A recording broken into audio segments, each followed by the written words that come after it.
के तत्वाधान में ये जो सेमिनार हुआ बहुत ही महत्वपूर्ण सेमिनार है फॉर नॉट ओनली बोडोलैंड के लिए, यहाँ के छात्रों, यहाँ के युवक, यहाँ के महिलाओं, यहाँ के सारे लोगों के लिए, इरेस्पेक्टिव ऑफ किसी भी कम्युनिटी। बिकॉज इस सेमिनार में इन्होंने दिखाया कि यहाँ का जो छात्र वर्ग है, शिक्षक वर्ग है, यूनिवर्सिटी जो बनी नई बोडोलैंड बीटीसी के तत्वाधान में,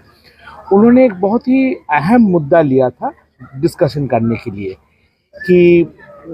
रिकन्सिलिएशन, रेलोकेशन, डिस्प्लेसमेंट, ये जो सारे यहाँ के मुद्दे रहे हैं पिछले 20 साल से, उन सब मुद्दों पे ओपनली बहस हो, डिस्कशन हो। और ये जो 3-4-5 साल मिले हैं सरकार को यहाँ पर सब शांति स्थापित करने में,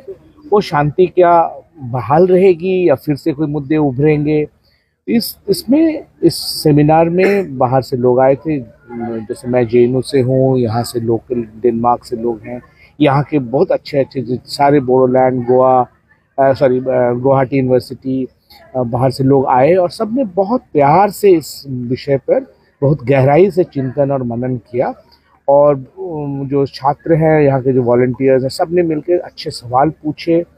और एक तरह से मेरे ख्याल से बहुत दिनों बाद एक शांति के माहौल में बोडोलैंड के मुख्य मुद्दे जो हैं, समस्याओं पर एक एक एक आत्मिक रूप से बहस हुई, बातचीत हुई। और सबने कम से कम ये माना कि रिकन्सिलिएशन का रास्ता जो है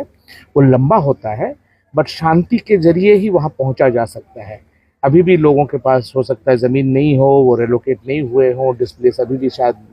थोड़ा बाहर है, बट ऐसा नहीं है कि इन समस्याओं को सुलझाया नहीं जा सकता। और इससे होता क्या है कि विश्वविद्यालय या शैक्षणिक संस्थाओं में जो बहस होती है वो एक डिस्पैशनेट बहस होती है, वो राजनीतिक बहस नहीं होती है उसमें। इसीलिए इन सब बहसों की सही जगह जहाँ से नए मुद्दों को सुलझाने के और मुद्दों को सुलझाने के नए रास्ते निकलते हैं, शायद इस कॉन्फ्रेंस या सेमिनार के माध्यम से भी सरकार को, यहाँ केंद्र सरकार को, राज्य सरकारों को एक नई राह मिलेगी कि भाई यहाँ के लोग क्या सोचते हैं, उन सोच को कैसे अमली जामा पहनाया जा सकता है और उन मुद्दों को कैसे सुलझाया जा सकता है। जो मुद्दे सुलझाए नहीं जा सकते हैं, सबको मिला जुला कर ये 2 दिन का जो कॉन्फ्रेंस हुआ, मेरे ख्याल से बहुत ही महत्वपूर्ण है। खासकर हम कॉन्फ्रेंसेस देखते हैं, समिट मीटिंग होती है जिनेवा में, स्वीडन में, दिल्ली में, शिमला में, बट इस तरह के सेमिनार जो है, जो यूनिवर्सिटीज़ के सेमिनार, वो एक तरह से वाकई में लोगों के मुद्दे सुलझाने का सबसे एक तरह से बहुत ही इफ़ेक्टिव माध्यम होता है।